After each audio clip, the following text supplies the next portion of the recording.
अस्सलाम वालेकुम सर। वालेकुम अस्सलाम बेटा।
जी बच्चों अस्सलाम वालेकुम।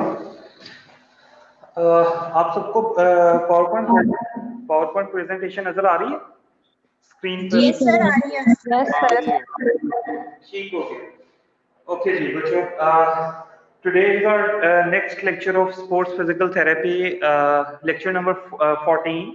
लास्ट लेक्चर नंबर 13 में हम लोगों ने बात की थी अबाउट द थाई पेन, जिसमें एंटीरियर थाई पेन और पोस्टीरियर थाई पेन की बात की थी हम लोगों ने। मेनली एंटीरियर थाई पेन में हम लोगों ने बात की थी अबाउट द स्ट्रेन इंजरीज, ठीक है, एंड अबाउट द सर आपने कंट्यूजन। लेक्चर ही नहीं सेंड किया ना, रिकॉर्डिंग सेंड की।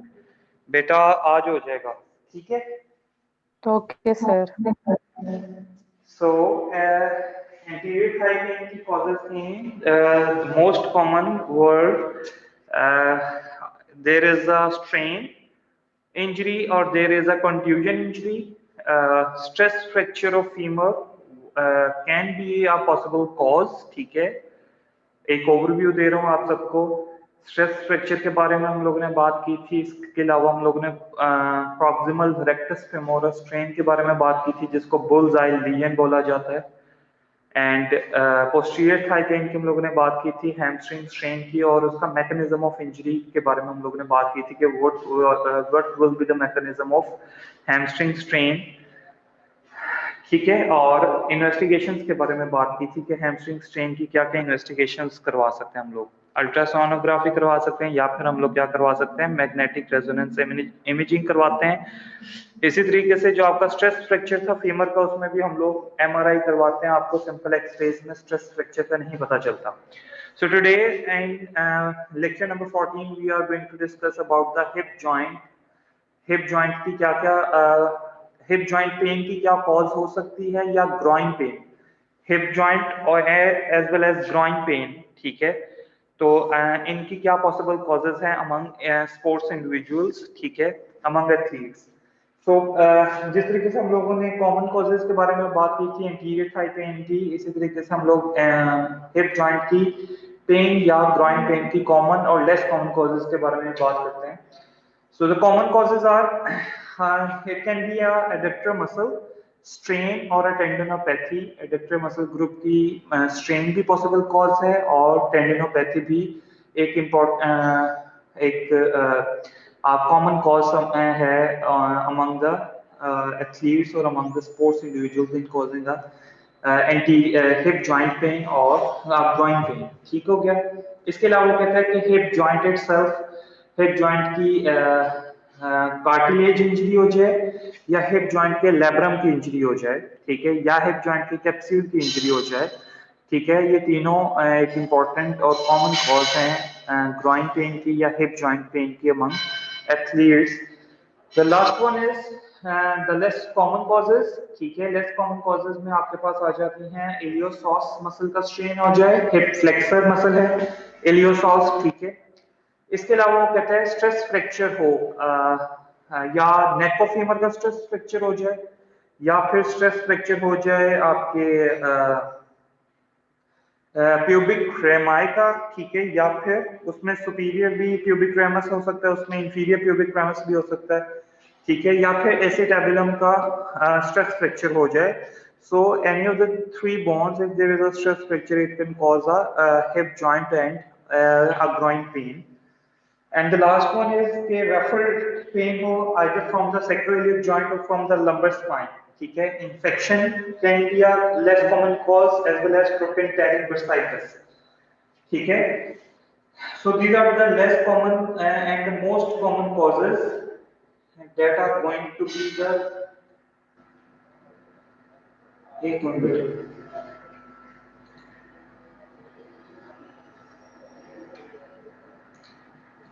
So that are going to be the cause of hip joint pain as well as the groin pain.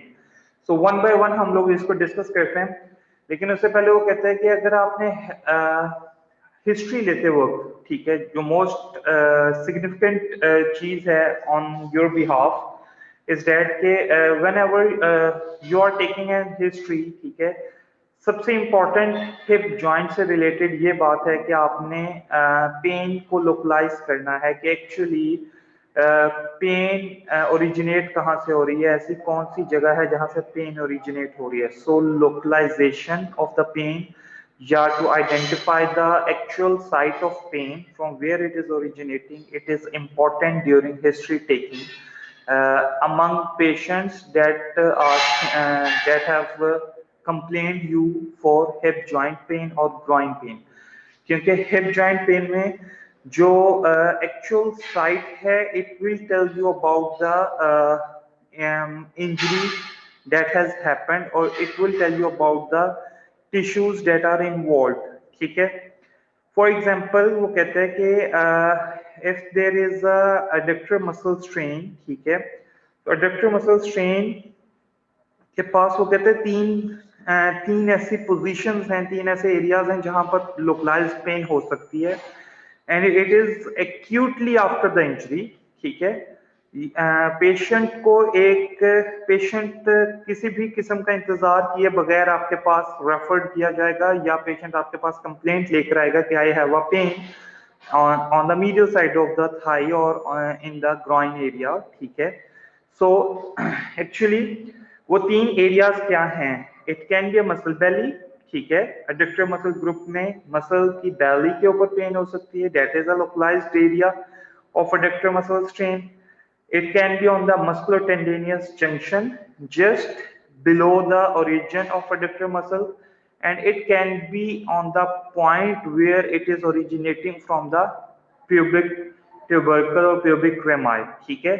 So if you are able to palpate the pubic rami, ठीक है, or tubercle, it will help you to identify whichever tissue is involved in the injury. ठीक हो गया बेटा? यहाँ तक बात समझ आ गई है कि मैं क्या कहा है अभी तक, ठीक है. सो हिस्ट्री के वक्त लोकलाइजेशन ऑफ पेन, ठीक है, या the exact origin of pain, to identify the exact origin of pain, that is important. ठीक हो गया. अब वो कहते हैं कि एडक्टर मसल ग्रुप्स के अंदर जो मोस्ट कॉमनली इन्वॉल्व मसल है that is adductor longest muscle, ठीक है. There are pectineus, ठीक है, there is gracilis muscle, there is adductor longus, adductor magnus muscle, ठीक है, और एक adductor brevis muscle है. So these five they are combined to form the adductor muscle group. along the medial side of the thigh, but the most commonly adductor muscle that is involved in muscle strain, okay, is the adductor longus muscle. Actually, this adductor longus muscle, as the name is indicating, it is the one that is covering a larger distance, ठीक है, along the medial side of the thigh, ठीक है, or it has its insertion across the knee joint as well, ठीक है. That's why it is a two joint acting muscle, ठीक है, और जिसकी वजह से इसके स्ट्रेन के चांसेस भी सबसे ज्यादा होते हैं. ठीक हो गया.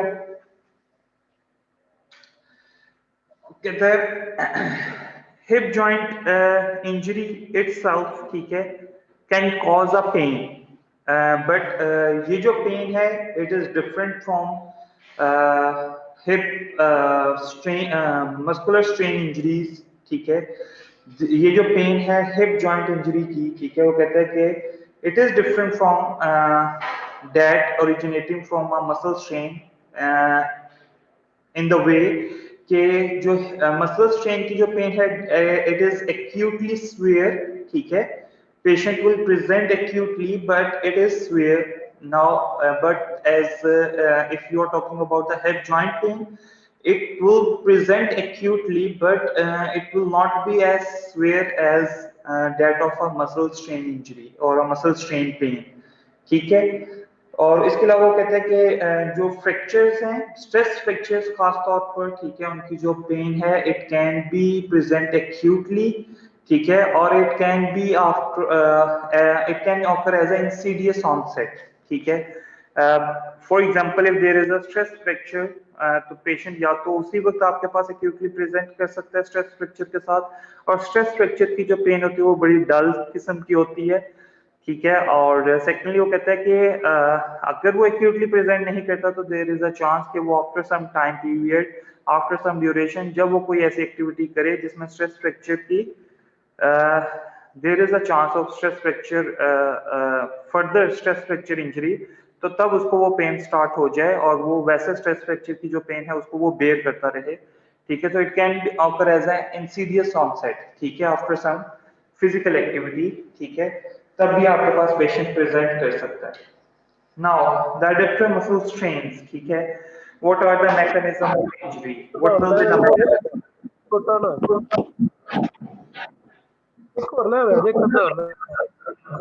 कल सूट में दिया है.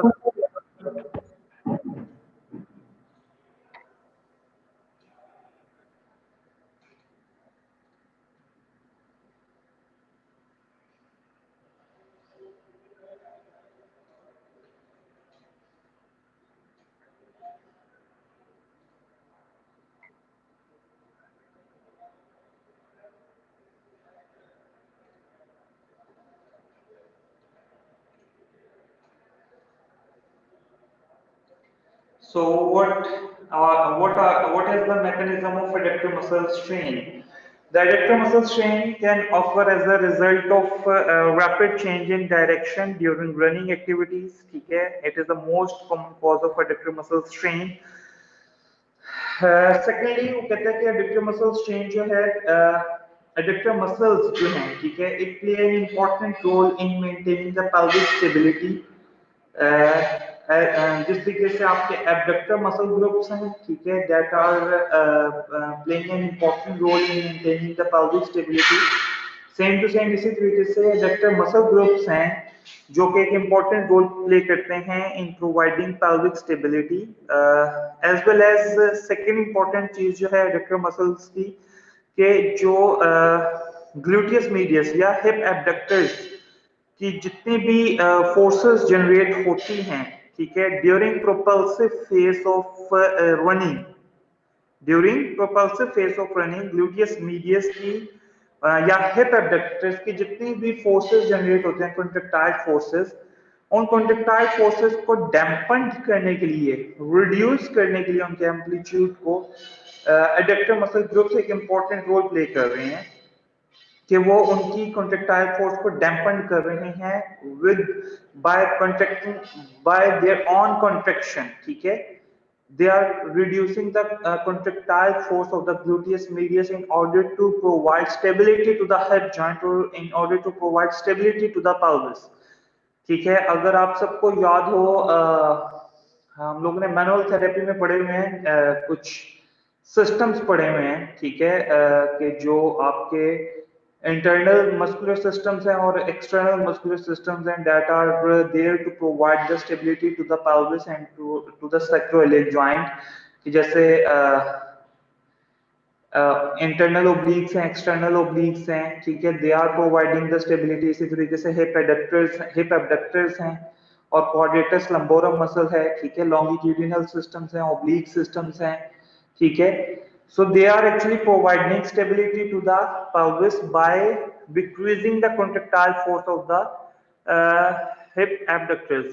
मैं ये बिल्कुल नहीं कह रहा कि हिप एब्डक्टर्स की एक्टिवेशन को रिड्यूस कर देता है एडक्टर मसल ग्रुप, बल्कि एडक्टर मसल ग्रुप सिंपली क्या कर रहा है कि अगर हिप एब्डक्टर्स ने एक्टिवेट होना है, कॉन्ट्रैक्टाइल फोर्स प्रोड्यूस करनी है during the propulsive phase, but actually what they are doing their own contraction adductor muscle groups as the antagonist, or due to which the contractile force of the hip abductors they are going to reduced, ठीक है, जो कि वो contractile force अगर hip adductor muscle group अगर वो अपने आप को एक्टिवेट ना करें और contractile force प्रोड्यूस ना करें एज एंटागोनिस्ट, तो फिर हिप एब्डक्टर्स ने जितनी भी contractile force प्रोड्यूस की होगी वो सारी के सारी ट्रांसमिट होगी on to the pelvis, which can lead to hypermobility of the pelvis or increased mobility at the pelvic or increased mobility at the sacroiliac joint, जिसकी वजह से आपकी इंजरीज के चांसेस हो जाएंगे.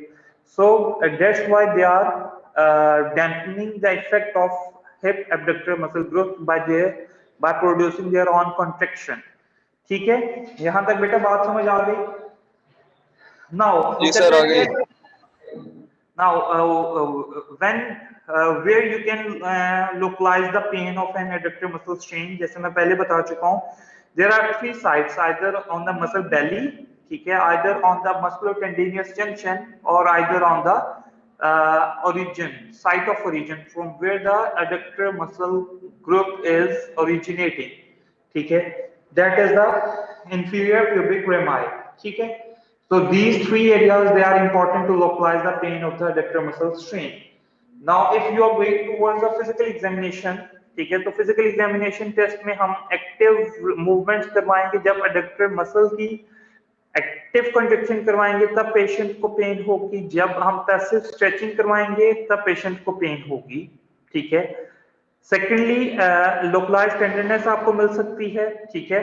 And if there is a strain that is of severe type, ठीक है, तो it can be a swelling आपको मिल सकती है, ठीक है, जहां पर आपको टेंडरनेस मिलेगी, ठीक है. Okay, now what will be the treatment, what will be the management? Obviously initially हम लोग acute stage में ट्राइस थेरेपी देंगे, प्रोटेक्ट करेंगे. जो एक्टिविटी वो परफॉर्म कर रहा है एथलीट, उसको हम लोग अवॉइड करवाएंगे उन एक्टिविटीज से, फिजिकल एक्टिविटीज से जिनमें वो पार्टिसिपेट करते हुए जिसमें उसको मसल स्ट्रेन हुआ है. और इसके अलावा हम लोग आइसिंग करवाएंगे, ठीक है, और इसके अलावा कंप्रेशन दे सकते हैं, एलिवेट कर सकते हैं to reduce the swelling as well, ठीक है, और टू रिड्यूस द इन्फ्लेमेशन, ठीक है. Later on, after 48 hours, ठीक है, not before 48 hours, after 2 to 3 days, we start with the strengthening exercises of the hip adductor muscle group, ठीक है.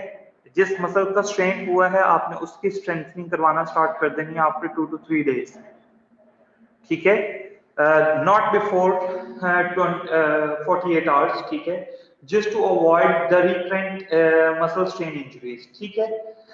If there is if you have allowed the patient to start physical activity before 48 hours, or to start the exercises before 48 hours or 2 or 3 days, ठीक है, then there are chances कि जो adductor muscle strain है या तो उसका recurrent muscle strain हो जाए, या फिर क्या हो कि वही स्ट्रेन जो है वो टेंडिनोपैथी में कन्वर्ट हो जाए, ठीक है। if the previous strain has involved the origin of the muscle group, ठीक है। अगर तो उसने टेंडन को इन्वॉल्व किया था during the first injury of the adductor muscle strain, then there are possible causes के अगर आप 48 आवर्स से पहले या 2 to 3 डेज से पहले अगर आप कोई एक्टिविटी करवाओगे तो उसकी वही मसल स्ट्रेन जो है वो किस में कन्वर्ट हो जाएगी, इनटू टेंडिनोपैथी, ठीक हो गया। इसके अलावा कहते हैं कि stretching does not play an important role, इसका कोई सिग्निफिकेंट रोल नहीं है इन एनी स्ट्रेन इंजरीज, ठीक है। उसके बाद कहते हैं कि जी आपको ग्रेजुअल ये उन्होंने स्टेप बाय स्टेप मैंने बताया, after 48 hours you have gradually increasing the strengthening exercises, ठीक है। उसके बाद फंक्शनल स्ट्रेंथनिंग करवाओगे और उसके बाद आप स्पोर्ट्स स्पेसिफिक स्किल्स करवाते हो, ठीक है। Sports specific skills they are important, ठीक है। Running in along the figure of 8, that is important, that requires rapid change in direction, so that is important in adductor muscle strengthening exercises, ठीक है। Now the second one is recurrent adductor muscle strain. सबसे important जो cause है recurrent adductor muscle strain की that is stretching, ठीक है। आप stretching करवाना शुरू कर देते हो विदाउट एनी डायग्नोसिस कि जी हाँ जी मसल टाइट है, ऑब्वियसली मसल तो आपका स्पैज्म में जाएगा आफ्टर द इनिशियल इंजरी, ठीक है। आपकी प्रॉपर हिस्ट्री, आपका physical examination will tell you कि that is a muscle strain, ठीक है। सिर्फ मसल टाइटनेस के ऊपर अगर आप एक स्पोर्ट्स इंडिविजुअल को स्ट्रेच करना शुरू कर देते हो तो obviously it can lead to the recurrent adductor muscle strain, ठीक है। फर्स्ट इंपॉर्टेंट सेकेंड इंपॉर्टेंट चीज क्या है कि अगर आप बहुत जल्द स्ट्रेंथनिंग एक्सरसाइजेस स्टार्ट करवा देते हो तब भी आपकी एडक्टर मसल स्ट्रेन हो सकता है, ठीक हो गया। उसके बाद कहते हैं कि जो रनिंग टेक्निक है it also plays an important role in recurrent adductor muscle strain, ठीक है। there are chances if the technique is not so good तो फिर आपके adductor muscle strain के recurrent chances हैं, ठीक है। now this is actually what I have told you before कि जी किस तरीके से एडक्टर मसल जो है वो डैम्पन कर रहे हैं हिप एब्डक्टर्स की कॉन्ट्रैक्शन को या हिप एब्डक्टर्स की कॉन्ट्रैक्टाइल फोर्स को, ठीक है।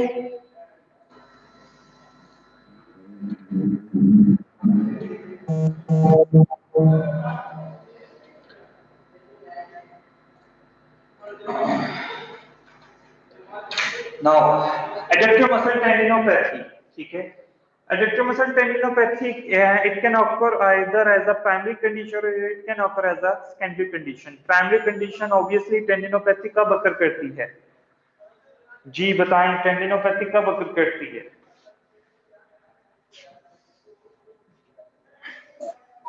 सर जब टेंडन पे कोई इंजरी वगैरह आ जाए। ऑब्वियसली जब मसल्स अपनी मेटाबॉलिक कैपेसिटी से ज्यादा काम करने की कोशिश करता है तो देयर आर चांसेस कि टेंडिनोपैथी हो जाए या टेंडन इन्वॉल्व हो जाए, ठीक है। और प्राइमरी कंडीशन के तौर पर भी टेंडिनोपैथी अकर कर सकती है और सेकेंडरी कंडीशन के तौर पर भी टेंडिनोपैथी अकर कर सकती है एज अ रिजल्ट के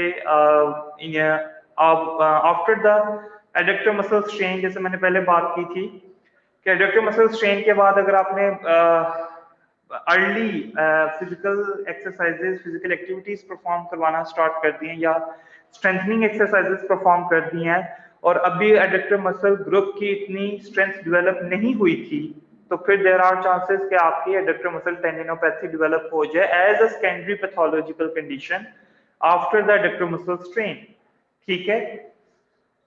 कहते हैं कि एडक्टर मसल स्ट्रेन भी ग्रॉइन पेन प्रोड्यूस करता है लेकिन जो इसकी पेन है it will tend to increase with the activity.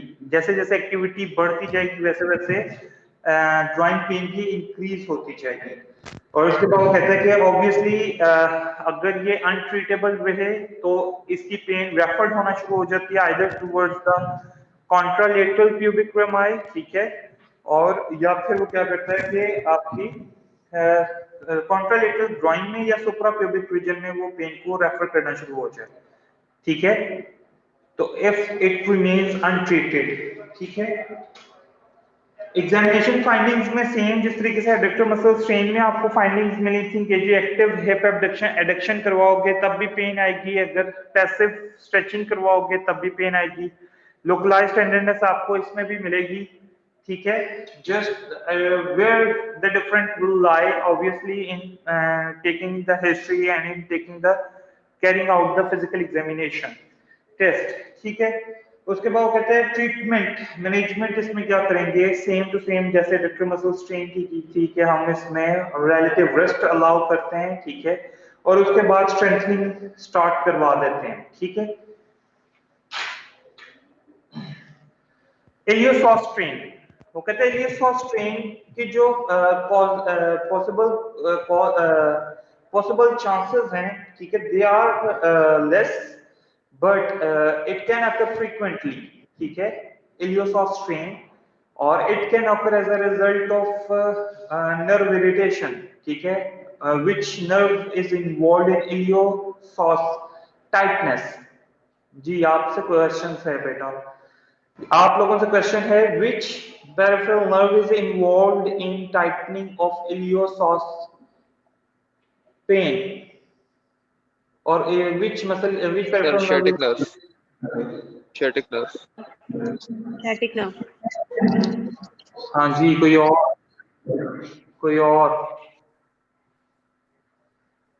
कोई और बच्चा, सर सवाल दोबारा पूछिएगा। which peripheral nerve is involved in tightness of iliopsoas muscle? Sir femoral nerve। शहीद चेंज कर लिया कोई आंसर? sciatic nerve तो ऊपर पूरे कौन तो जाएगी ना, वो तो गैस्ट्रोक्नेमिस वगैरह को भी इन्वॉल्व करेगी। अब देखो बेटा सिंपल सी बात है, इलियोसॉस मसल आपकी फ्रंट थाई के ऊपर है ना, फ्रंट के ऊपर है, ठीक है। sciatic nerve तो आपकी ऑपोजिट डायरेक्शन में जा रही है ना, पास बटक्स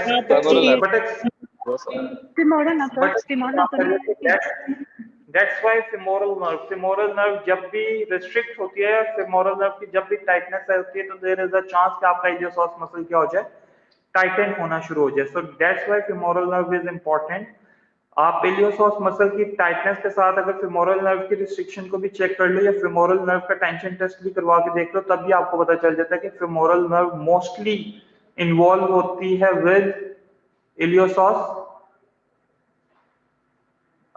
टाइटनेस, ठीक है। नाउ वो कहते हैं कि इलियोसॉस का स्ट्रेन कैसे हो सकता है, obviously excessive hip flexion activities की वजह से इलियोसॉस मसल का स्ट्रेन हो सकता है। एक्सेसिव हिप फ्लेक्शन ऑब्वियसली जब मेटाबॉलिक कैपेसिटी को मीट नहीं कर पाएगी या metabolic capacity excessive hip flexion को मीट नहीं कर पाएगी तो आपका इलियोसॉस मसल क्या हो जाएगा, स्ट्रेन्ड हो जाएगा, ठीक है। why it has the possible chances to get a strain, obviously lumbar spine भी इन्वॉल्व होती है इसमें, ठीक है, आपका SIJ भी इन्वॉल्व होता है और फिर आपका हिप जॉइंट भी इन्वॉल्व होता है। so there are multiple segments that has been crossed by the psoas major and the psoas minor muscle, so that's why it is very important कि इलियोसॉस मसल का स्ट्रेन पॉसिबल है as a result of excessive hip flexion activities, ठीक हो गया। उसके बाद वो कहते हैं कि इसमें पेन कैसी आती है, यूजुअली वो कहते हैं कि एक पेशेंट अगर पेन को डिस्क्राइब करता है तो there is a patient must make complaint of a deep ache, ठीक है, और ज्यादातर वो जो डीप एक होती है, ठीक है, वो ग्रॉइन के किसी भी एक साइड के ऊपर होती है जिस साइड का मसल स्ट्रेन हुआ होता है, ठीक है। और इसकी वो कहता है पेन आपकी लोकलाइज्ड नहीं होती, पोरली लोकलाइज्ड होती है, ठीक है।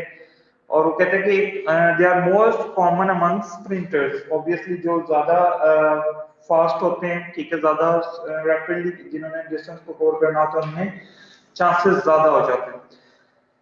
हिप्स हम हिप एक्सटेंशन में लेकर जाएंगे तब इलियोसॉस के ऊपर स्ट्रेच आएगा, तब पेन हो सकती है। हिप फ्लेक्शन एक्टिविटी, आप एक्टिव हिप कंट्रैक्शन करवाएंगे तब पेशेंट को पेन हो सकती है। ठीक हो गया।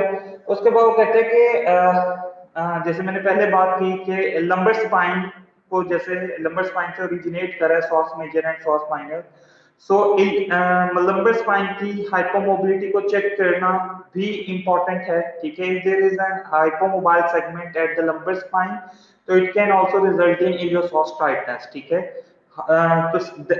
तो see how they are interlinked with each other. If there is a femoral nerve irritation, then iliopsoas muscle can get tight. If there is a lumbar segment hypomobility, then the iliopsoas muscle can get tight. ठीक हो गया। उसके बाद कहते हैं treatment.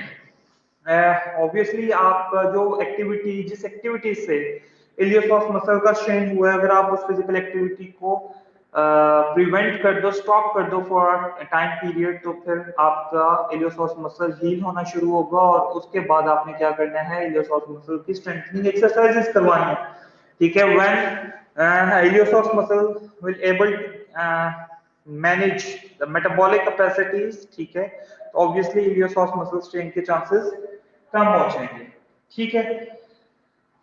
Now hip joint injuries, hip joint की injuries को हम लोग किस तरीके से लेते हैं कि what are the possible causes के हिप जॉइंट कैसे इंजर्ड हो सकता है। अच्छा, वो कहते हैं कि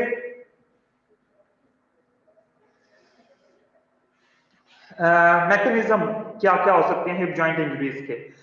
ऑब्वियसली हाई वेलोसिटी ट्रॉमा, ठीक है, जैसा कि मोटर व्हीकल एक्सीडेंट्स हैं, ठीक है, या फिर ओवरयूज इंजरीज की वजह से आपका हिप जॉइंट जो है वो इंजर्ड हो सकता है।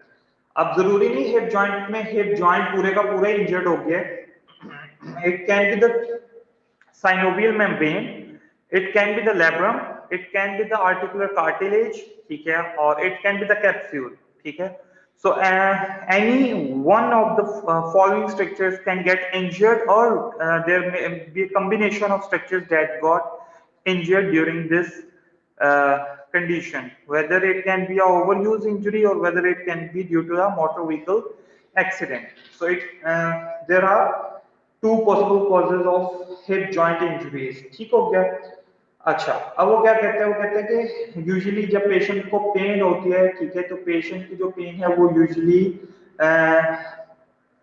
स्प्रेड करती है, ठीक है, पेल्विस में भी स्प्रेड कर सकती है और स्पाइन में भी स्प्रेड कर सकती है। अगर आप लोग वो थोड़ा सा रिवाइज करो, मैंने एक दफा कभी आप लोगों को समझाया भी था कि जी लंबर स्पाइन की पेन एसआईजे में भी जा सकती है, लंबर स्पाइन की पेन हिप में भी जा सकती है। तो इसी तरीके से हिप की जो पेन है वो लंबर स्पाइन में भी जा सकती है, हिप की पेन आपकी एसआईजे में भी जा सकती है, हिप की पेन आपकी नी जॉइंट तक भी आ सकती है, ठीक हो गया, या नी जॉइंट से नीचे भी जा सकती है स्प्रेड करके, ठीक है। सो दैट्स व्हाई पेशेंट इस तरीके के पैटर्न के साथ आ सकता है, ठीक है, पेन पैटर्न के साथ। अब कहते हैं कि ऐसे कौन कौन से स्ट्रक्चर्स हैं जो कि हिप जॉइंट में इंजर्ड होते हैं अकॉर्डिंग टू रिसर्च, ठीक है। तो वो कहते हैं कि अकॉर्डिंग टू द रिसर्च, ठीक है, कि अगर हम पेन की बात करें, ठीक है, तो पेन वो कहते हैं किस किस जगह से हिप जॉइंट की जो पेन है वो ज्यादातर फील की गई, ठीक है, कि कौन कौन से एरिया में हिप जॉइंट की जो पेन है वो ज्यादातर फील की गई अमंग पेशेंट्स, ठीक है। So they have collected the data from 81 patients, 81 number of patients. आपकी आवाज क्लियर नहीं है। जी बेटा, आप क्लियर आ रही है? जी अभी क्लियर है, लेकिन बीच में ना कटती है। क्या कह रहे हो? सर बीच में ना सर वो कह रही है पहले क्लियर आती है फिर बीच में इंटरप्टेड वॉइस हो रही है। सबके साथ ऐसे हो रहा है? नो सर, गुजारा हो रहा है तो ठीक है। नो सर ठीक है यहाँ पे।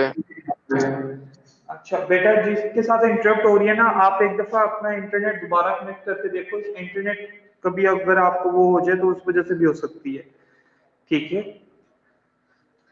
सो हिप जॉइंट क्या वो पेशेंट कहता है कि हिप रिसर्च क्या कहती है कि हिप जॉइंट की पेन कहां कहां पर फील हो सकती है। तो they have collected the data from 81 patients, ठीक है।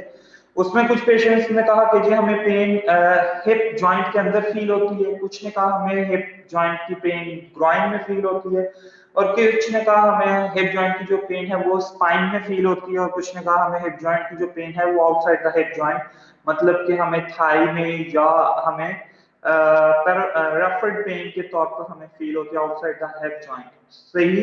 सो हिप जॉइंट किसी भी तरीके से पेन कॉज कर सकता है। इंपॉर्टेंट जो टेस्ट होता है हिप जॉइंट को टारगेट करने के लिए, that is a FABERS test, flexion, abduction and external rotation, ठीक है, या FAIR test, flexion, adduction and internal rotation. ये दो टेस्ट ऐसे हैं जो कि बहुत इंपॉर्टेंट हैं।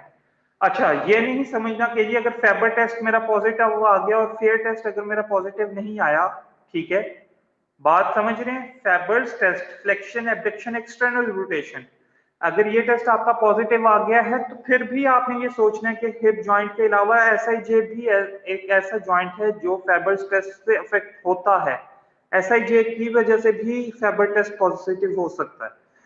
अगर फेयर टेस्ट आपका पॉजिटिव आ जाए तो फेयर टेस्ट की सेंसिटिविटी ज्यादा अच्छी है for the hip joint.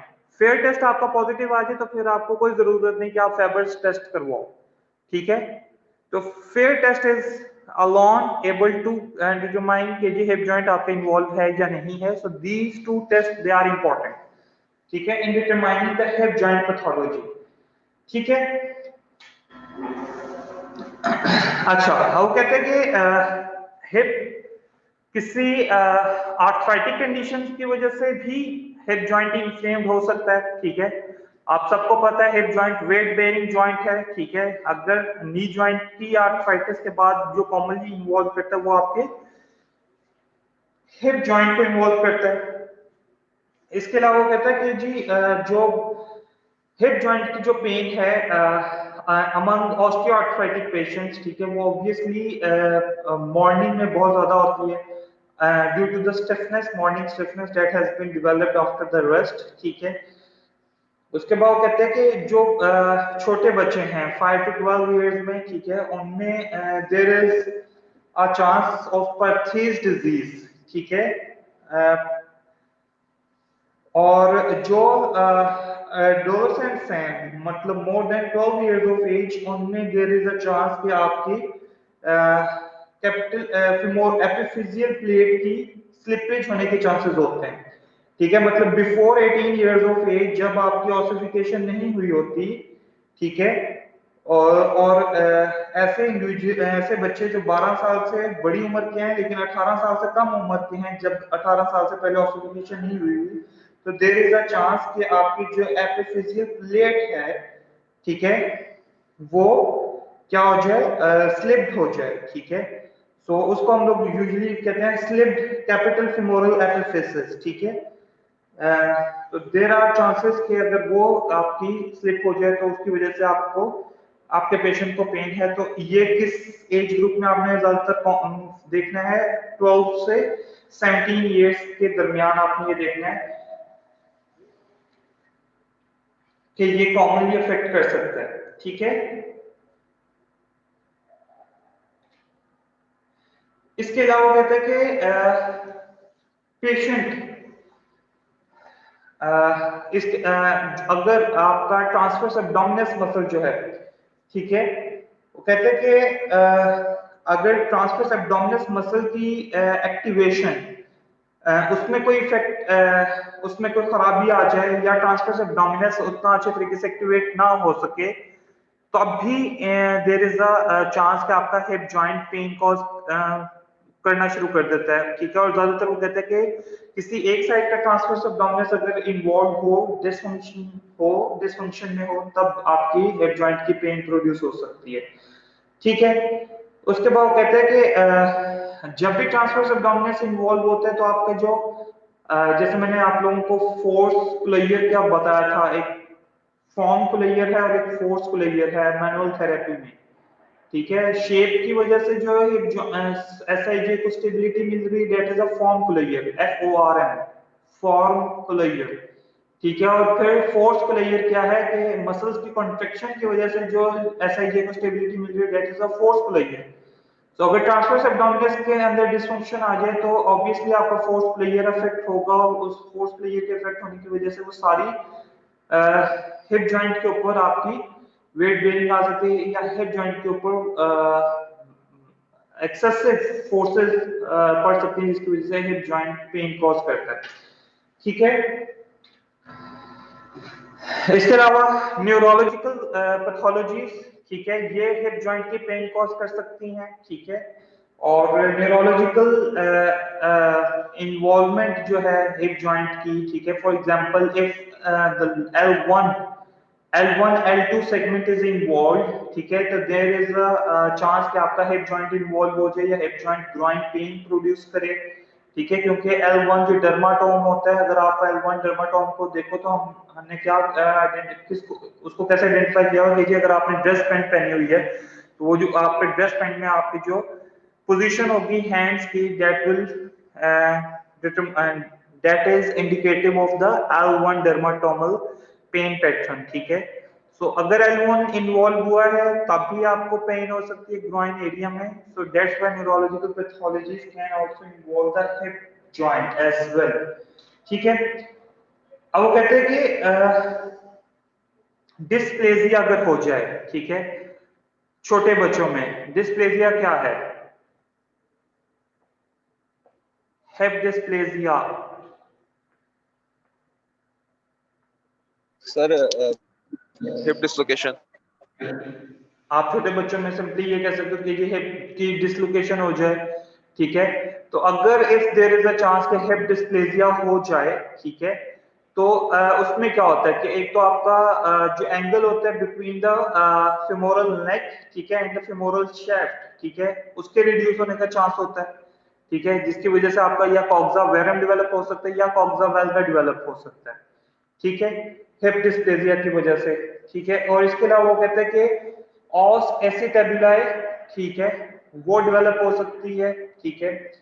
Femoral बूजिंग develop हो सकती है। ठीक है। या फिर वो कहता है कि आपका गैंस लीजन डेवलप हो सकता है। ठीक है।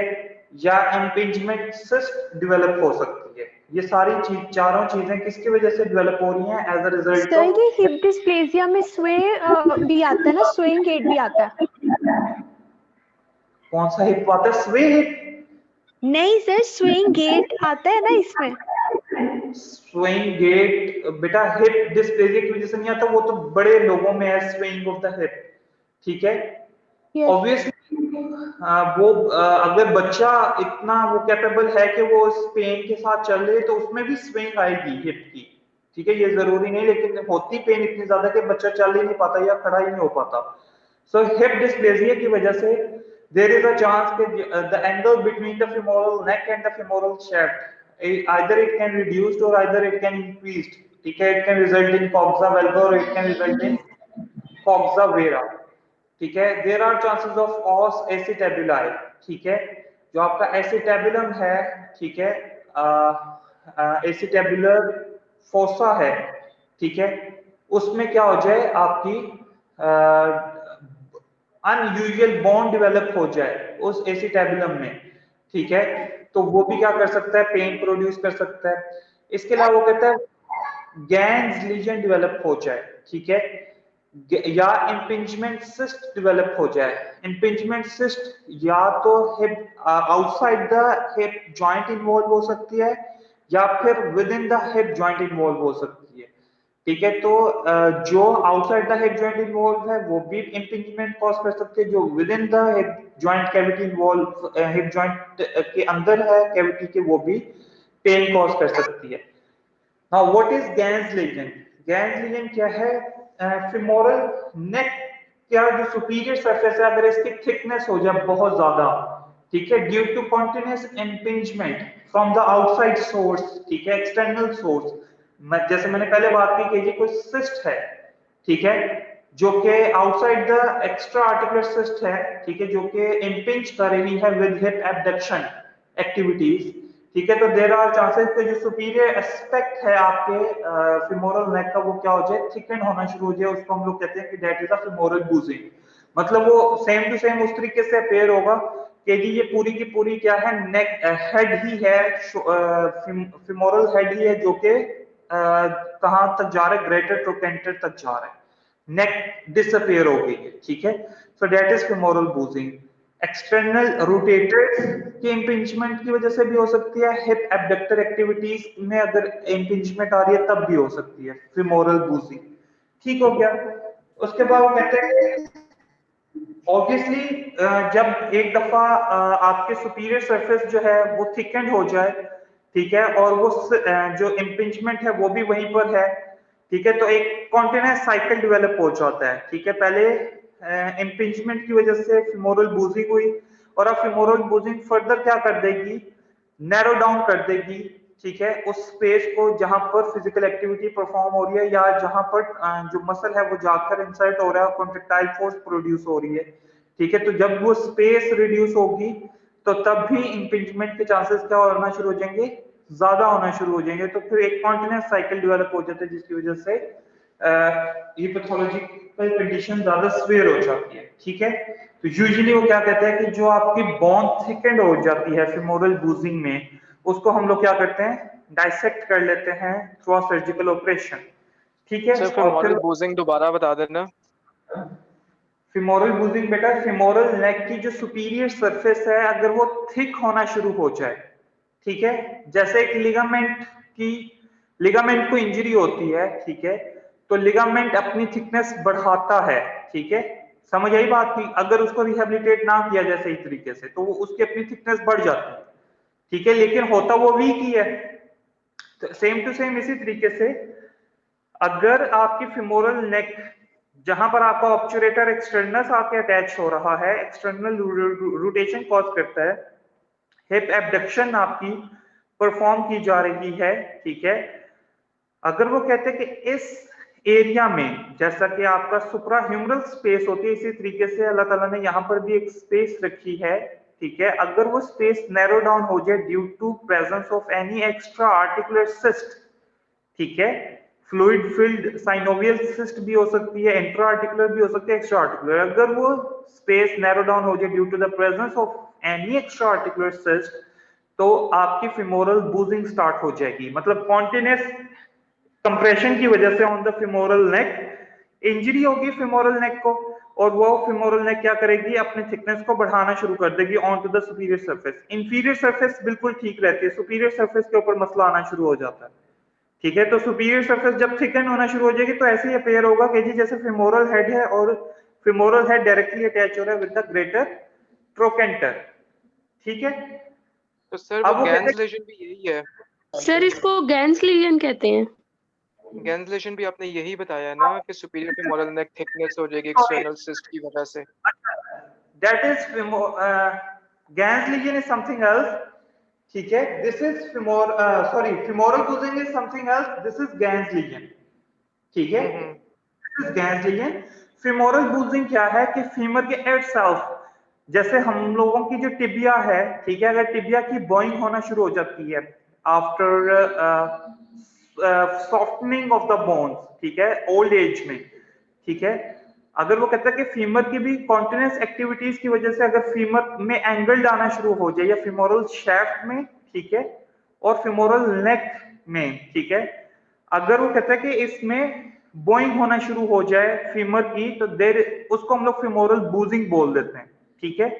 उस फिमोरल बूजिंग की वजह से भी पेन स्टार्ट हो सकती है, और वो फिमोरल बूजिंग सिर्फ इस वजह से डेवलप होती है due to over use activities, ठीक है, समझ आई बात की, दैट इज फिमोरल बूजिंग, ठीक है। उसमें क्या और जो होता है कि कॉन्टिनेंट साइकिल था वो गैंस लेशन में होता था रीजन में हो रहा है, और उसमें एक्चुअली होता क्या है फिमोरल बूजिंग में कि जो लेंथ टेंशन रिलेशनशिप है वो क्या हो जाता है, आपका अफेक्ट होना शुरू हो जाता है, जिसकी वजह से आपको पेन स्टार्ट हो जाती है, ठीक है। यहां तक बेटा समझ आ गई? सर जी बेटा। सही ये आपने 12 to 16 ईयर बच्चों में बताई है, तो क्या इसकी वजह जो है वो जुवेनिल आर्थराइटिस भी है? जुवेनाइल आर्थराइटिस भी हो सकती है, जी सर। हो सकता है, ओके सर। ठीक है। सो ना वो कहते हैं एक आप सबको याद होगा एनाटॉमी में आप लोगों ने एक पढ़ा होगा ligament, the one ligament that connects your head with the acetabular fossa. ठीक है, फेमोरल हेड को जो एसिटाबुलर फोसा के साथ कनेक्ट करते हैं उसको हम लिगामेंटम टीरीज बोलते हैं। अक्सर वो लिगामेंटम टीरीज भी क्या हो जाता है, इंजर्ड हो जाता है। उस लिगामेंटम टीरीज की इंजरी को अगर हमने डायग्नोज करना हो तो हम उसमें हिप जॉइंट का ट्रैक्शन व्यू लेते हैं। ठीक है, इसमें सिंपली क्या होता है कि हिप जॉइंट की स्टेबिलिटी उतनी अच्छी नहीं रहती। ठीक है, जिसकी वजह से पेशेंट को पेन स्टार्ट हो जाती है। अब देखो लिगामेंटम टीरीज ने एक्चुअली क्या करना होता है, हिप जॉइंट को हिप जॉइंट के ऊपर अगर ट्रैक्शन फोर्सेस आए तो हिप जॉइंट एक खास हद तक डिस्प्लेसमेंट शो करेगा फ्रॉम द जॉइंट स्पेस। ठीक है, let's say this is the acetabular fossa. ठीक है, और ये आपका फेमोरल हेड है। ठीक है, अगर लिगामेंटम टीरीज इंटैक्ट होगा तो स्लाइट सी आपको डिस्ट्रैक्शन फील होगी इन द हिप जॉइंट, और आपका जो फेमोरल हेड है वो स्लाइटली अवे मूव करेगा फ्यू मिलीमीटर्स। लेकिन वो कहते हैं कि जैसे ही लिगामेंटम टीरीज अगर इंजर्ड हो जाए तो ये जो डिस्प्लेसमेंट होती है, जो डिस्ट्रैक्शन होती है फेमोरल हेड की, ये बहुत ज्यादा हो जाती है, जिसकी वजह से अब ये जो साइनोवियल स्पेस है, ठीक है, ये जो जॉइंट स्पेस है, इसमें आपकी सिस्ट बनने के चांसेस ज्यादा हो जाते हैं। ठीक है, वो सिस्ट बनने के चांसेस कैसे ज्यादा हो जाते हैं? ठीक है, हाँ, वो कहते हैं कि इजीली जब भी वेट बेयर होगा तो आपका जो ये था फेमोरल हेड है, ठीक है, वो किसी एक साइड के ऊपर ज्यादा कंप्रेशन शो करेगा और किसी साइड के ऊपर इतनी कंप्रेशन नहीं पुट करेगा, जिसकी वजह से जिस साइड के ऊपर वो कंप्रेशन ज्यादा पुट करे वहां पर आर्टिकुलर कार्टिलेज भी डैमेज होना शुरू हो जाएगा और वहां पे साइनोवियल फ्लूइड भी क्या कर सकता है, सिस्ट डेवलप कर सकता है। ठीक है, आप सबको ये चीज याद रखनी है बेटा, जहां पर भी स्पेस होगी वहां पर साइनोवियल सिस्ट के डेवलप होने के चांसेस ज्यादा होते हैं। ठीक है, जहां पर स्पेस ज्यादा हो जाए, ठीक है, तो वहां पर साइनोवियल सिस्ट के डेवलप होने के चांसेस ज्यादा है। ठीक है, इसके अलावा वो कहता है कि आपकी जो जितने भी स्ट्रेस फ्रैक्चर्स हैं, ठीक है, या आपके एपिफिजियल प्लेट की डिस्प्लेसमेंट है अमंग यंगर इंडिविजुअल्स, ठीक है, जो भी अपने 18, 13, 14, 15 जो भी अपनी टीन एज में है, तो उसमें हम लोग एमआरआई करवाते हैं या सीटी स्कैन करवा सकते हैं। ठीक है, अच्छा, अब वो कहता है हिप लैबरल टियर। ठीक है, हिप जॉइंट की कॉज है लैब्रम, हिप जॉइंट पेन की कॉज है लैब्रम टियर। लैब्रम टियर का मतलब क्या है कि आर्टिकुलर कार्टिलेज की इंजरी हो जाए। अब वो कहते हैं आर्टिकुलर कार्टिलेज की इंजरी कैसे कैसे हो सकती है, या तो इसके लिए एक्सट्रिंसिक मैकेनिज्म्स हैं या इसके लिए इंट्रिंसिक मैकेनिज्म्स हैं। एक्सट्रिंसिक फैक्टर्स क्या हैं लैब्रम टियर की इंजरी में? वो कहते हैं मोटर व्हीकल एक्सीडेंट है।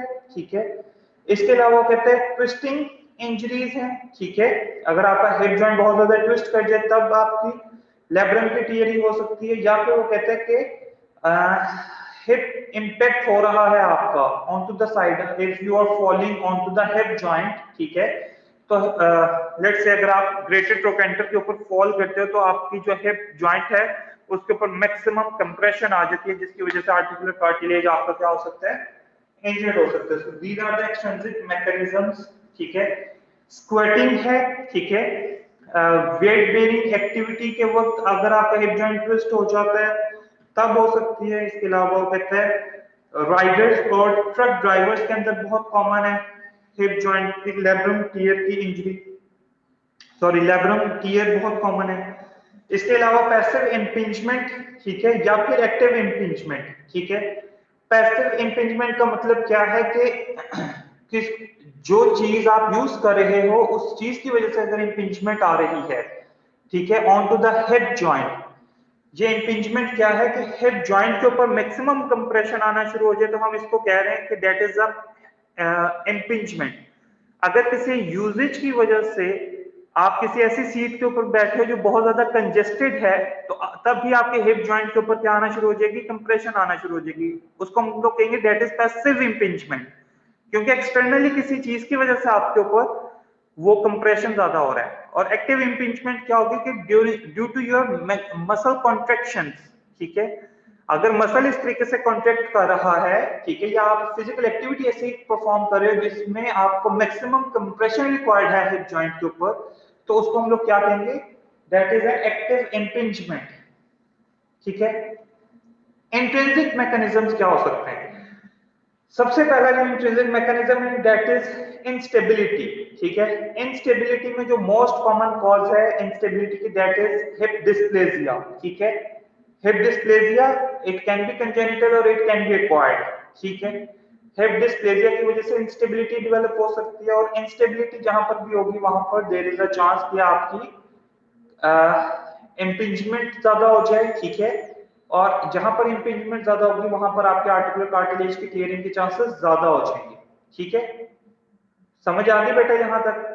एक सेकंड इंपॉर्टेंट चीज है मसल्स की प्रॉपर एक्टिवेशन ना होना या मसल्स का वीक होना, ठीक है। It can also result in labrum tear, ठीक है। ऑब्वियसली जहां पर मसल अच्छे तरीके से काम नहीं करेंगे, टर्न अप नहीं रहेंगे, मसल कॉन्ट्रैक्शन नहीं होगी, तब वहां पर भी क्या होगा, आपकी कंप्रेशन ज्यादा हो सकती है हिप जॉइंट के ऊपर और आपकी लेब्रम टियर हो सकती है, ठीक है।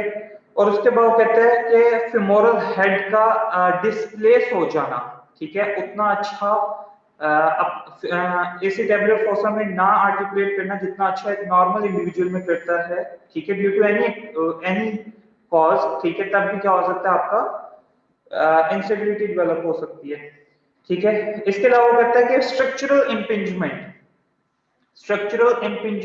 Can be the second cause of intrinsic mechanisms that are going to injure the labrum of the hip joint.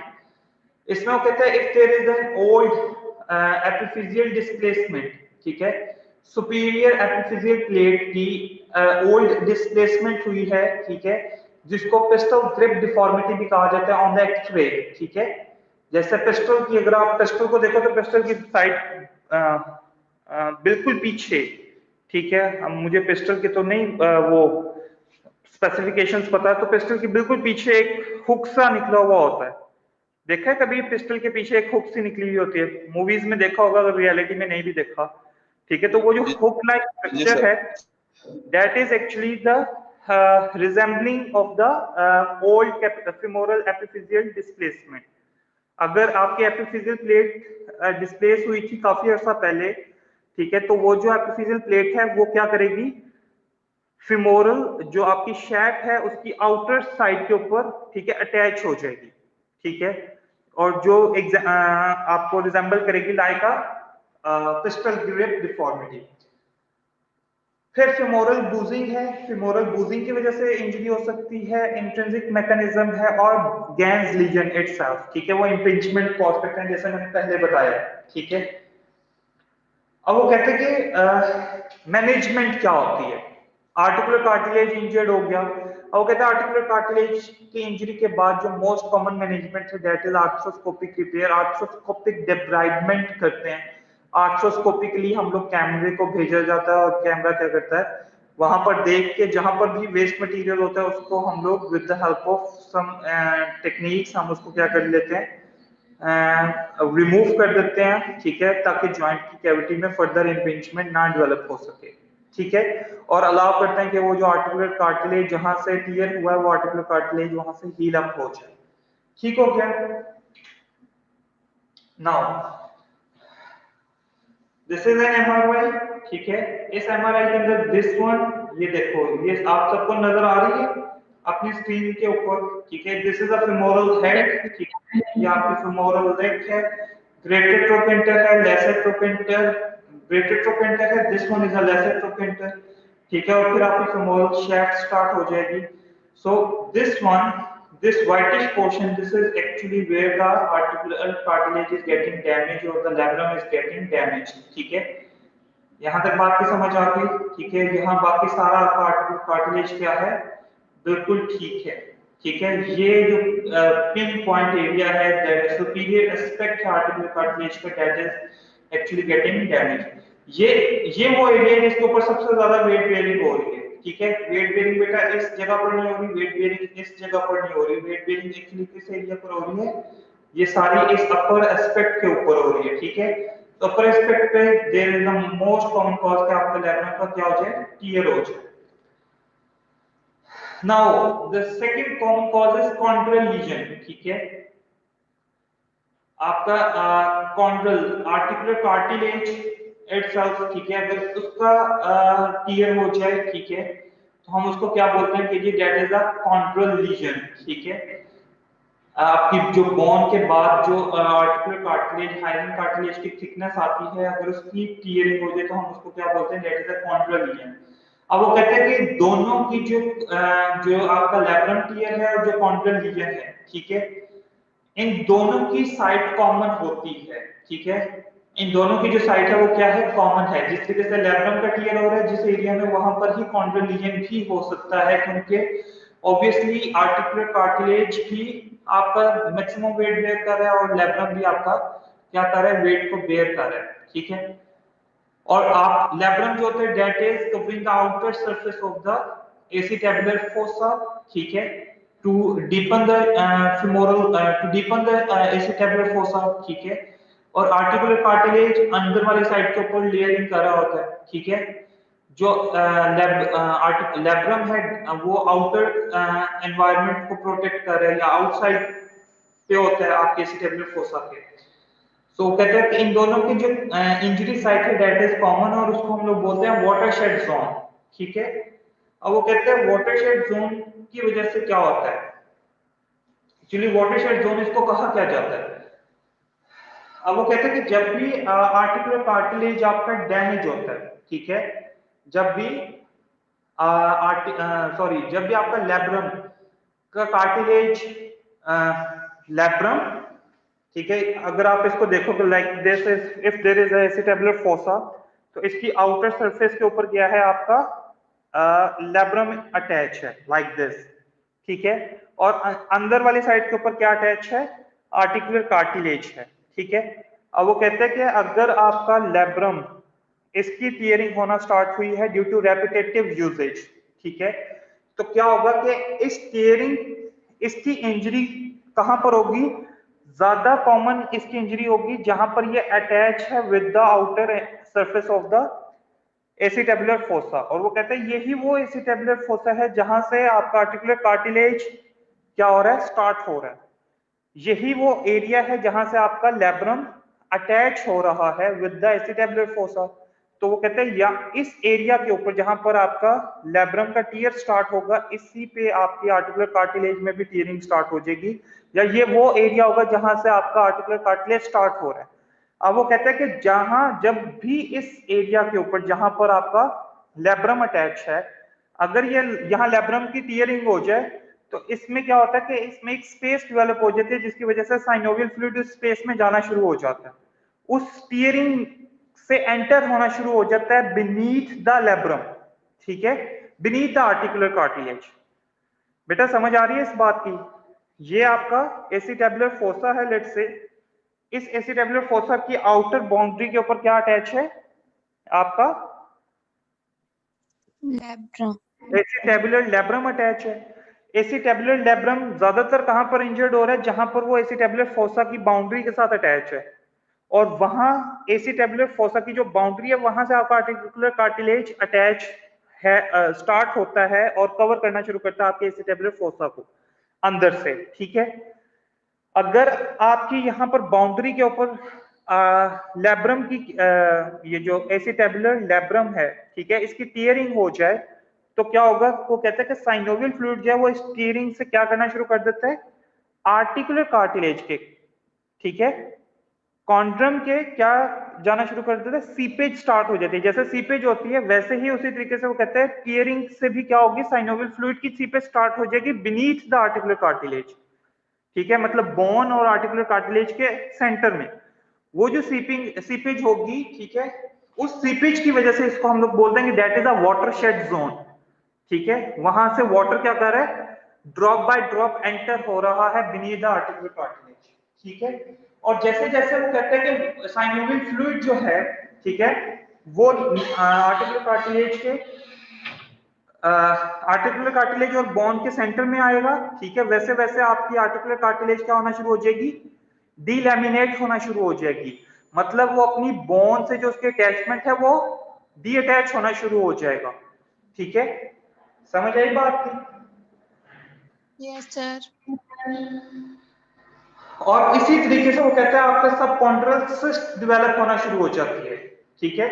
Obviously जब आपके आर्टिकुलर कार्टिलेज डीअटैच होना शुरू हो गया फ्रॉम द एसिटेबुलर फोसा, ठीक है, और आपकी साइनोवियल फ्लूइड जो है वो उसके अंदर सीपेज स्टार्ट हो गई उसकी, ठीक है, और वो डीअटैच होना शुरू हो गया, तो देयर आर चांसेस कि वहां पर क्या हो जाए, फ्लूइड फिल्ड पॉकेट्स डेवलप हो जाएं उस स्पेस के अंदर, ठीक है, जिनको हम लोग बोलते हैं सब कॉन्ड्रल सिस्ट, ठीक है।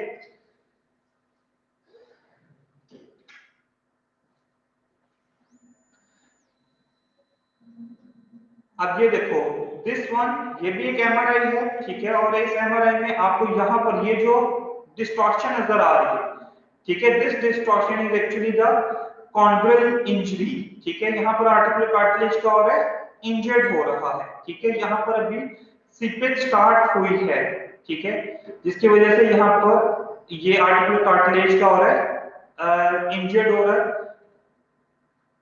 like this. Now there it is subchondral cyst. अब ये देखें बेटा, यहाँ ये जो है ये आपका एसिटेबुलर फोसा, ये जो ब्लैक शेडो अंदर आ रहा है, इट मींस कि जो आर्टिकुलर कार्टिलेज है that has been detached from the acetabular fossa, ठीक है, और यहाँ पर आपकी क्या बनना शुरू हो गई है, सिस्ट डेवलप होना शुरू हो गई, फ्लूइड फिल्ड सिस्ट डेवलप हो गई, ठीक हो गया, समझ आ गई बात की। ये देखो ये दिस बेटा सबको एरो नजर आ रहा है, यस सर। दिस पोर्शन ये दैट इज एसिटेबुलर लैब्रम, ठीक है, दिस वन यहां से यहां तक जो है ये क्या है, एसिटेबुलर लैब्रम है, जो कि एक्चुअली किसको डीपन कर रहा है, आपके एसिटेबुलर फोसा को, दिस वन, ठीक है। यहां पर ये एसिटेबुलर ये जो लैब्रम है ये अटैच हो रहा है किसके साथ, एसिटेबुलर फोसा के साथ, और वो कहते हैं यहाँ पर ही सबसे कॉमन चांसेस है कि आपका आर्टिकुलर कार्टिलेज भी इंजर्ड होना शुरू हो जाए, या जहां पर अगर आपकी एसिटेबुलर लैब्रम में इंजरी हुई है वहां पर क्या होना शुरू हो जाए, साइनोवियल फ्लूइड इस टीएस से क्या होना शुरू हो जाए, यहाँ पीछे आना शुरू हो जाए, किसके, आर्टिकुलर कार्टिलेज के पीछे, मतलब beneath the bone and beneath and between the articular cartilage आपके synovial fluid की क्या हो जाए, सीपेज स्टार्ट हो जाए, तो it can result in subchondral cyst development, ठीक है। यस तो sir. causes of hip joint pain, ठीक है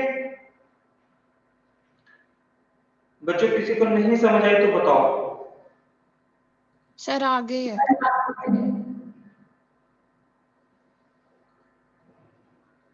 अहमद अफजल,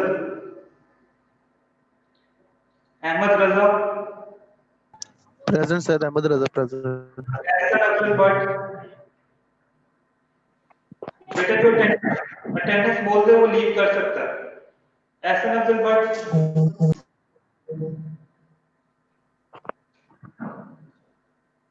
एहसन अफजल भट्ट प्रेजेंट है?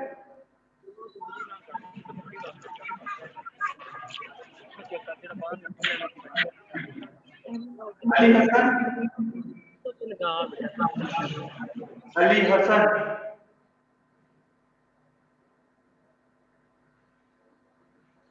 अमरीन शफीक, सर अमरीन ने बताया है कि उसका डाटा पैकेज खत्म हो गया। आमना, प्रेजेंट सर। आमना अनवर, सर आमना की लाइट चली गई है। 1177 क्या हुआ, लाइट चली गई है? यस सर, प्रेजेंट थी वो। अम्मार नासिर, अम्मार नासिर,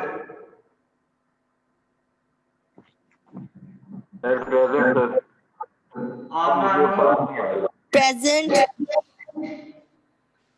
आमना शफाकत अली,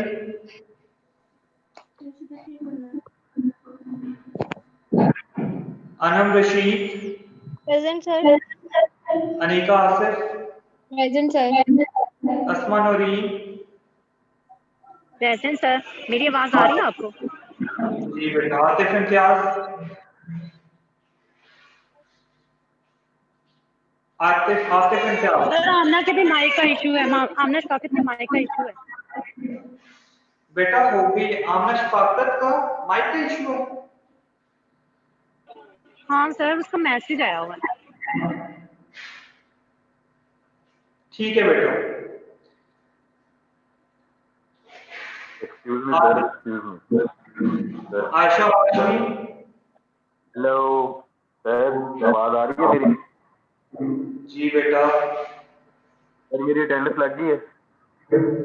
नहीं नुमान लिया, अब तक अभी अब आपकी बारी नहीं है बेटा, आप उन्हें जाने तो आप चले जाओ। सर पहली बात तो ये है कि आज इतनी ज्यादा गूंज रही है कि पूरे लेक्चर भी नहीं मेरे को समझ आया, और अभी आपने जब अटेंडेंस ले रहे हो तभी मुझे किसी बार आवाज नहीं समझ आई। सर आवाज गूंज रही है ना, क्लास में है ना आप, तो यहाँ पे वो कोई बंदा नहीं बैठा हुआ तो उस तरह से आवाज गूंज रही है, मुझे कोई समझ नहीं। अच्छा एक दफा कोशिश करना कि ना लेक्चर की रिकॉर्डिंग सुन के देखना, लेकिन मैंने कोई माइक नहीं लगाया हुआ, कोई चीज नहीं यूज की हुई, सिर्फ आपका ये जो सिस्टम है इसका स्पीकर वो है, रिकॉर्डर है, वॉइस रिकॉर्डर है। मैं यही कहना चाह रहा था कि मैंने पहले भी 2-3 लेक्चर लिए हैं, तो मुझे ये बड़ा इशू आ रहा है कि आवाज क्लियर नहीं आ रही होती, मतलब आवाज गूंजती है, एको में होती है। कभी आप सुने ना तो आप भी कहेंगे ये तो क्या है। अच्छा चलो मैं एक दफा ना चेक करता हूँ, ठीक है, एक दफा खुद सुन के देखता हूँ तो फिर मैं आपको बताता हूँ, ठीक है। मुझे एक दफा मेल भी कर दीजिएगा, ठीक है। जी सर, अटेंडेंस सर हो गई है मेरी। अटेंडेंस हो जाती है, ठीक है बेटा। Thank you sir. Ayesha Hashmi, Ayesha Khalid, present sir. Bisma Farooq, present sir. Bismat Zahra, Danish Tahira, present sir. Daniyal Hasan, Elisha Afzal, present sir. Riza Saleem, present sir. Farnisha Khalid, Hafiza Motia Tabassum, Hasnain Ali, Iqra Shabbir, Iqra Shaukat,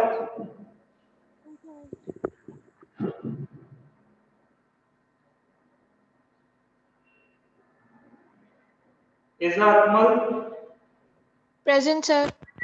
इज़ा Arshad, Javeria Tabassum, sir Iza Arshad present है। जवेरिया तबस्सुम, खुशबू। सर इज़ा अर्शद के लगे। जी बेटा इज़ा अरशद की अटेंडेंस मार्क हो गई है। Sir present sir present. Kinza Salim, Mahnoor Arshad, Mahnoor Shafi, present. Manohar Sarfaraz, sir आपकी आवाज बहुत ब्रेक हो रही है। प्रेजेंट हूँ मैं भी। मनाहर सरफराज, सर किंजर सलीम प्रेजेंट है।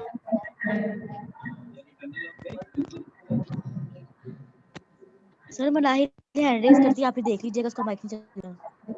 ठीक है। मरियम किंजर फरागत, सलीम भी प्रेजेंट। मुझे Present, आवाज sir. बिल्कुल नहीं आ रही, बहुत ब्रेक हो रही है आपकी आवाज। आमना आबिद, प्रेजेंट सर। मोहम्मद अब्दुल्ला माजिद, मोहम्मद अब्दुल्ला, मोहम्मद नुमान, अच्छा प्रेजेंट है। मोहम्मद शहीद, Mohammad Umair,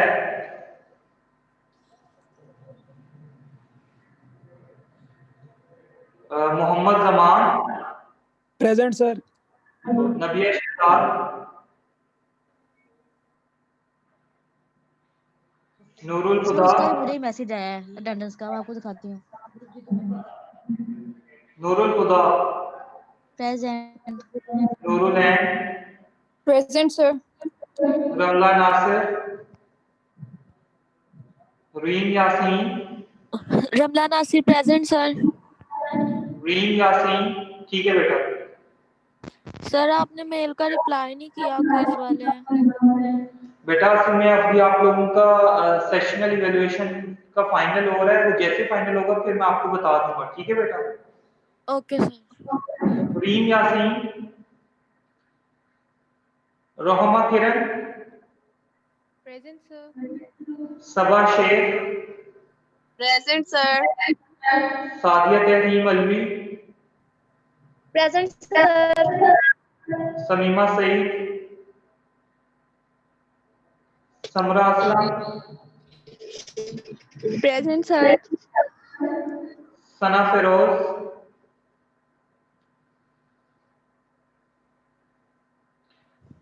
Sania Parvez, present sir. Saroj Noor, Seemal Shafiq, Sehrish Ashraf, sir present. Shanza Salim,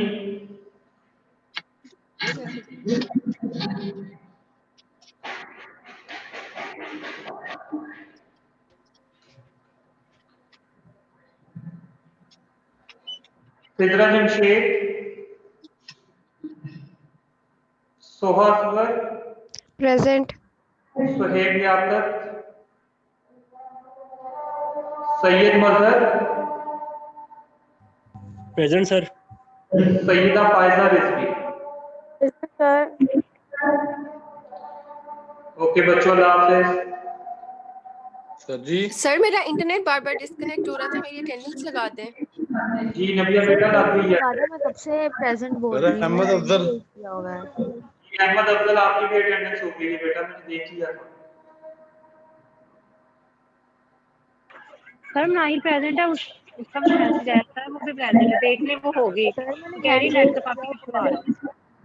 बेटा कौन अटेंडेंस सर उसने हैंड रेज किया हुआ है। क्या सर नाम नाहिल है? सत्तार सर उसने आपकी हैंड इतनी रेज किया आवाज हुआ है। ब्रेक हो रही है, कुछ भी समझ नहीं आ रहा। नाहिल बेटा अटेंडेंस लगा दी है। ओके बेटा अल्लाह हाफिज। सर मेरी अटेंडेंस भी लगा दी आपने। जी किंदर सलीम बेटा अटेंडेंस लगा दी है। समरा ओके असलम थैंक आपकी यू सर।